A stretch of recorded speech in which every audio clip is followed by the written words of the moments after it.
Hello friends and welcome back. Welcome back to our little coffee club. Today we're gonna do a pour over with that coffee from Beanstock, the one that Carrie recommended. I still haven't tried it as a pour over and I'm pretty excited to do so. Before we start, I wanna show you guys the difference of the beans. On the last video that we did as to the grocery store purchased coffees that we compared, the revisiting of James Hoffman's video.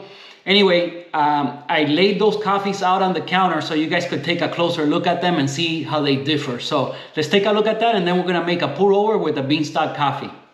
All right, so let's start by taking a look at these coffees. Let's take a closer look. They are in the order in which I rated them last time. Of course, this is not part of it. That's what we're gonna brew today. But you guys know my Dunkin' Donuts favorite store purchased coffee came in first. Then I had Phil's, then Tim Hortons, and then the Starbucks blonde roast. But if you guys take a look, this is what I was trying to tell you guys last time. How, you know, they're all of them are pretty uniform except for this Phil's coffee. Here's the Dunkin' Donuts one. And this is the specialty. This is the Beanstock. As a matter of fact, if you notice the Beanstock and the coffee from Dunkin', they're pretty close in roast level. The Beanstock might be a tad lighter, but not by a whole bunch. But one thing you could see is that the beans are a lot more uniform. There's no like broken. It's hard to find like broken beans. Here you do see like some chips and some little, you know, just they're not as consistent, right? Here you have a consistent, really nice looking beans, and the roast level is a little bit lighter. So I expect obviously Beanstock, the specialty, to be a bit better than Dunkin'. By how much? Well, you know, we're gonna taste it today and we're gonna decide that. But this is what I was saying about the Phil's. This coffee is really crazy how it's so different. You got some really, really dark beans, dark and oily looking beans, and then you got some really light. As a matter of fact, this one's lighter than I think like any of them. Maybe as light as the specialty. Okay, so it goes from like the lightest to like the darkest ones. Both of the levels, the darkest and the lightest are both in Phil's. And I don't understand that. You know, one thing that makes this situation difficult is that when you try to dial it in, you know, if you go with like too light of a temperature, you might not be able to extract all the flavors equally or well. You know, if you go with too hot of a temperature, then the really dark beans, they get over extracted and they don't taste right. So one thing I will say is that all the coffees, except for the Dunkin', I'm used to brewing this one at 97 degrees and it's perfectly fine. And when you go with, you know, as you get lighter and lighter roasts, you might want hotter temperatures. But 97 is like the top of the range. You know, I'm not sure if you have to go to 98 or like all the way to boiling on some coffees. But in my experience, no. Now, one thing is that these coffees definitely have benefited from brewing them at a colder temperature. Okay, as a matter of fact, Phil's, I think I'm all the way down to 94. I believe 94. As I've been brewing it at a cooler temperature, the coffee has been tasting better and better. So I would still, you know, not rank it above Dunkin'. I would still probably rank them in the same order as I did on the comparison video. But I do say that they have all benefited from a cooler temperature for brewing. Okay, so maybe 94, 95. You can try maybe as high as 96 on maybe on the Tim Hortons, but for sure not 97. So that's one thing. Yeah, I've been brewing them all at a cooler temperature, and it's been giving me a better flavor. In Phil's, again, that one is very tricky because it is an interesting coffee. But well, because of the mix of the really dark beans and the light beans, it's been kind of like a battle as far as the temperature. But anyway, I wanted to tell you guys, I'll give you an update on all of that. Today, we're going to taste the Beanstock as a pour over, and let's get to brewing. All right, so I gotta say, I have really been enjoying the Origami. I've been using it a heck of a lot more than the Tricklet. I don't know, plus it also gives me a chance to really enjoy the kettle. So it's a combination, I guess, but I really have enjoyed it. It's really awesome, a fast brewing method, and you always usually get a tasty cup. And yeah, and that fills it, it'll reward you or it'll punish you. So you just gotta get it right. If you don't get it right, you will get some burnt flavors. I'm pretty sure it's coming from those beans that are so dark. Have you guys ran into that a whole bunch? I mean, I haven't seen that a lot, where you get a coffee that has like really dark beans and really light beans. I don't know. Anyway, let's go ahead and get this pour over on the road. Okay, we're gonna start by folding the filter and rinsing it out.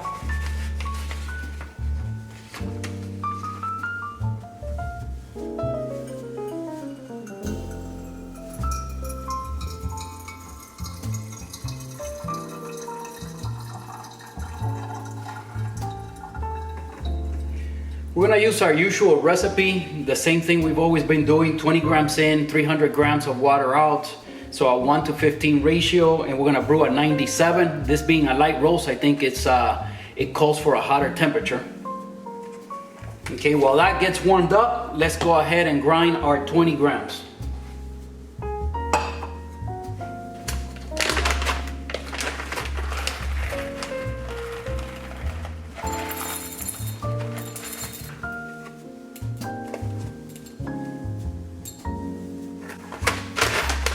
All right, 20 grams, actually 20.1. Kettle's already up to temperature.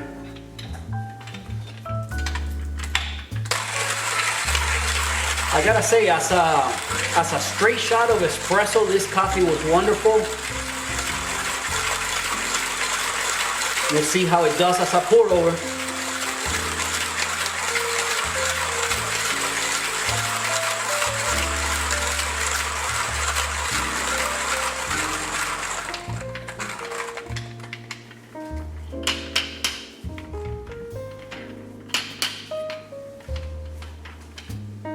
Okay, so we'll go ahead and put the hot water into the glass.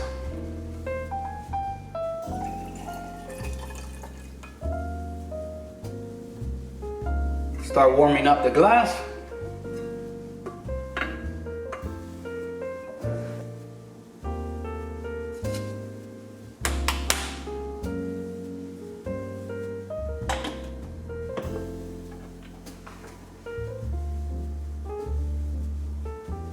It's got like a very tea-like kind of scent, kind of like leaves. That's why I'm thinking tea. I'm not sure. It does obviously have like a coffee smell, but it's very like green smelling.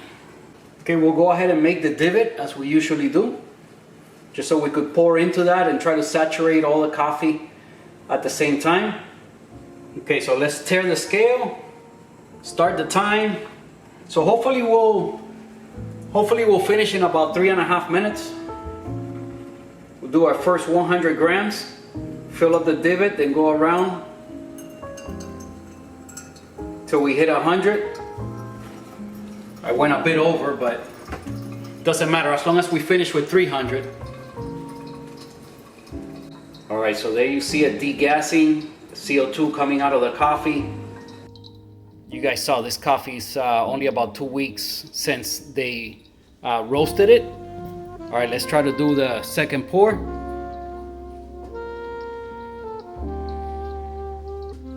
Now we go around the sides.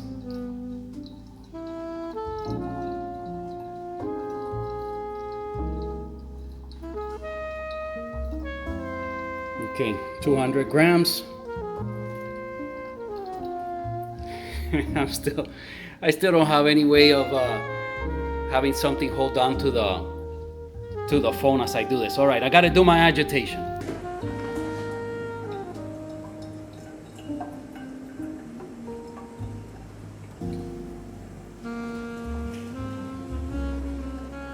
Gotta always do some agitation to make sure everything gets saturated evenly. Okay, so we're at 150. We're going for the third pour. So now we just go up to 300 grams.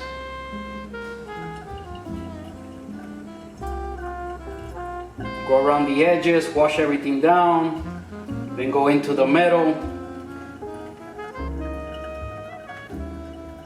A little bit more. All right. Perfect. 300 and basically like 302 grams. Let me try to give you guys a close-up of the final drawdown. We're not at 3 minutes yet, but we're getting there. Yeah, I think we'll finish right around 3.5 minutes. Today we were grinding on the K Plus as usual for the pour overs, and you see we did it at 6.5, so 65 clicks. That's a setting that's been working for most pour overs. I get good results. So on the origami, you wanna get a brewing time usually of somewhere between 3 minutes and 4 minutes. 3.5 minutes is kind of like the sweet spot for most coffees, but it doesn't always, it's not always like that. Just have to experiment. Okay, there you see the final bed of coffee, really nice and flat, beautiful. It ended at about 340. So check that out, guys. It doesn't get any better than that. It does not get any better than that. 340, this is about as good as you could do. I mean, I have to see, you know, depending on the taste, I might want to speed it up some more, or I might actually want to slow it down. So it all depends. But anyway, that's what we ended up. 3 minutes and 40 seconds, I'm going to call it at, with a nice flat bed. Let's give it a taste. All right, so we're trying Beanstock as a pour over. Let's see how it does. Now, as far as the way that went down, it was picture perfect. I don't think I could do any better. We'll see if it's suitable for this coffee. This should be excellent. If not, then that's when you have to start dialing in. You might have to go a little bit coarser, a little bit finer, and increase or decrease the brewing time. But in my experience, this should be spot on.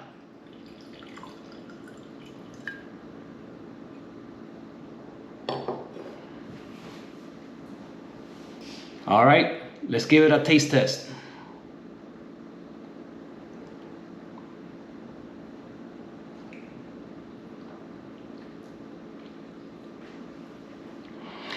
Again, the scent is kind of like, man, it's I don't know you know, I'm not getting like fruity or citrus. It's more like, and I wouldn't say, I don't know. Let me try again. Definitely, it smells like some kind of tea, like leaves, you know.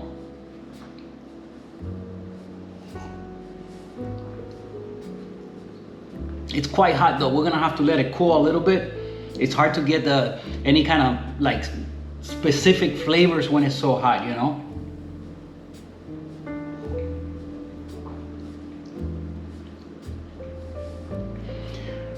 Wow, this is lovely. Now you give this to somebody that's used to just like, you know, straight up coffee, and it won't even seem like coffee. This is, it's very tea-like. It really is. Now I'm not getting a lot of acidity though.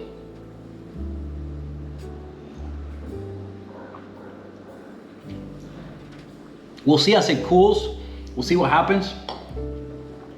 So yeah, I've been playing around with those coffees that I showed you there on the beginning. I've been playing around with those some more. I'm gonna dial them in for espresso. Hopefully we get to compare them all as espresso and see how that does.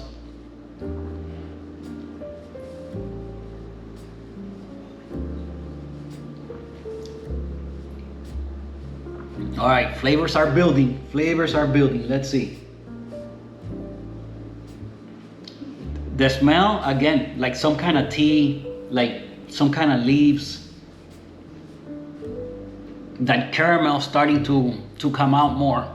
A little bit kind of like caramel flavor, but very mild, very slight. Okay, let's take a look at the tasting notes.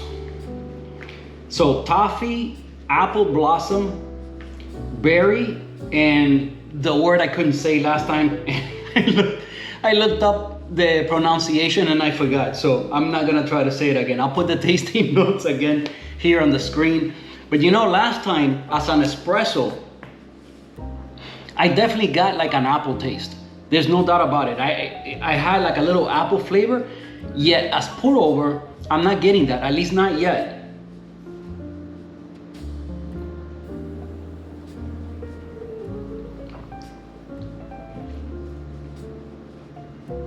It's building more and more flavor. You gotta always let your coffee cool. You'll get a lot more flavors as it cools. When it's really, really hot, it's hard to taste all the tasting notes. I don't know, I cannot say that I taste like apple like I did with the espresso. I can't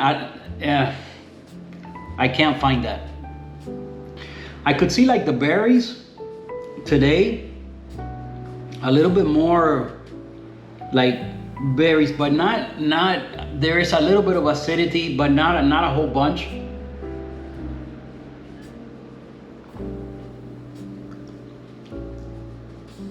I would say it's a perfect balance between when you start getting a little bit of acidity and a sweetness. It's right in the middle. So if you like a sweeter coffee, I would say, you know, slow it down some. If you want to try to bring up more acidity, then maybe try to get it to like 3 minutes and speed it up a little bit. Right now, it's perfectly balanced. It's you know, as espresso, I gotta say, it was more interesting. I liked it better as espresso. And again, this is my first try. I'll report back to you guys. But as espresso, it really surprised me with that apple flavor, and it had a lot of flavor as espresso. Right here, the flavors are very like gentle, very, very smooth, very, you know, there's nothing here that is going to bother you. This is a very nice, smooth, mild coffee. I wonder as a milk-based drink how it would be. Usually a light roast like this is not my cup of tea, as they say. And I like a darker roast when I'm gonna mix it with milk, because I want it to just be like chocolatey and those deep flavors, and not having a lot of brightness or acidity. But right now it doesn't have a lot of acidity. If you know, the way it came out last time as espresso, I gotta say, it was pretty awesome. So right now I'm gonna say that this coffee, for me, I mean, this is my first attempt at pour over, but it's more interesting as espresso.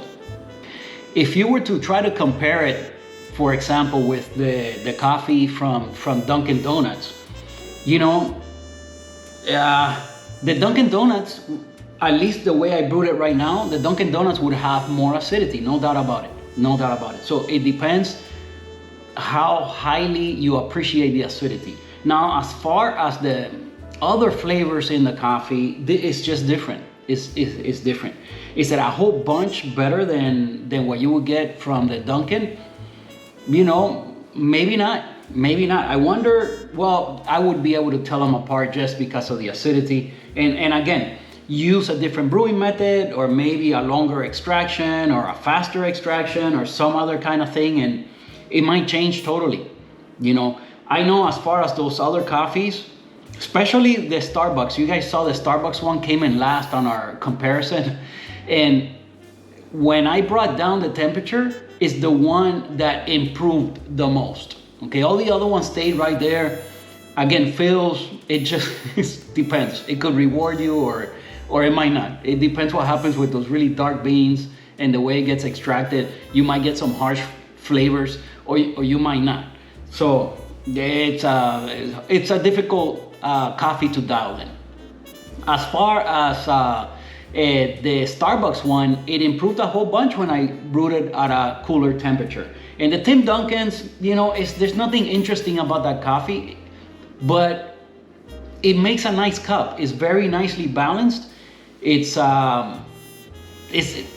just like I would say, if you want something balanced that's not gonna give you any harsh taste, but it's not gonna reward you in any kind of crazy way either, that's the one.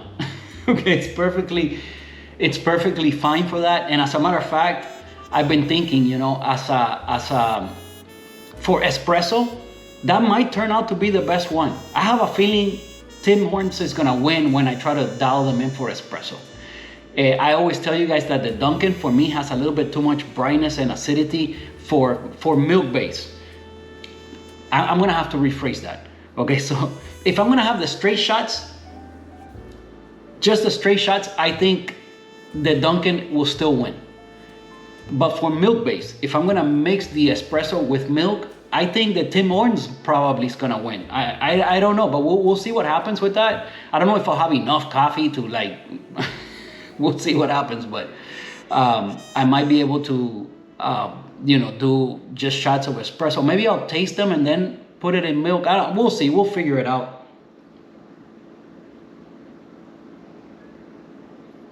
I hope you guys are brewing something special. I hope that I'm able to keep you company here for a few minutes. I hope you guys have been enjoying the coffee videos. I know I have a few fans of our little coffee club here now, and it's building. We are getting some new subscribers here and there. Hopefully you guys will consider subscribing. Yeah, it's a good coffee. I really like it. I think it was more interesting for espresso for sure. I'll have to play with it again some more, and then, you know, you guys, I'll report back to you guys. But for now, that's what we're gonna leave it at. Something else I had forgotten to talk about is, you know, I'm not sure if any of you guys are following me on Instagram, but if you are, check me out on Instagram. I have forgotten to mention on a video that I was able to, incredibly enough, I was able to recover my old Instagram account. I thought that was never gonna happen. But after writing a few emails to Instagram and waiting for like, I don't know, like a month and a half, something like that, I recently recovered my account. I have been posting on both accounts, but the Real O'Neill will remain our coffee Instagram, so it'll be more coffee focused. I'll try to post as often as possible on there. As a matter of fact, I just posted probably like the nicest tulip I've been able to do with latte art. You guys know I'm not very good at it, but I keep practicing. So the tulip I made recently, that was pretty nice. I mean, for me, at least for me, it's probably the best one I've done so far. So yeah, you guys can check me out on Instagram, either at The Real O'Neill for coffee, just focused stuff, or O'Neill Capote for all my other kind of stuff, or both, whatever you guys want. Anyway, I do appreciate each and every one of you. Thank you for the likes and the comments. I really appreciate the comments, especially when we get to share things back and forth, and I get to discover new coffee roasters and, you know, find out about where you guys are watching from, or what kind of brewing method is your favorite, or who's your favorite coffee roaster. All that kind of stuff is super interesting to me, and it's kind of what makes it worth it for me to make these videos, the interaction with you guys, you know, our little coffee club. So thank you so much. I appreciate it. I appreciate each and every one of you.